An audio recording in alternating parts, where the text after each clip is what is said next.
Nothing 2 years wait చేయించి finally nothing ఈ waste phone 3 launch చేసింది. ఇది చూడడానికి ఇలా ఉంది. ఇది ఫోన్ 2 లాగానే ఫ్లాప్ అయింది. దీనికి చాలా రీజన్స్ ఉన్నాయి. పెద్ద రీజన్ ఏంటంటే 80K ప్రైస్ రేంజ్ లో Snapdragon 8s Gen 4 processor.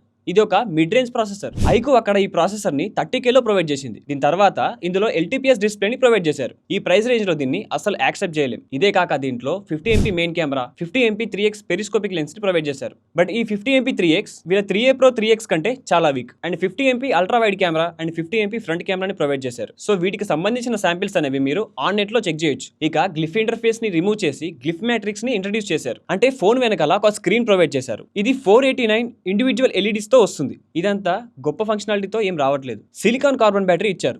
But only 5500 mAh. Silicon కార్బనే కాబట్టి 6000 mAh ఇవ్వచ్చు. దెన్ AI ఫీచర్స్ అనే పేరుతో ఎసెన్షియల్ సెర్చ్ తీసుకొచ్చారు.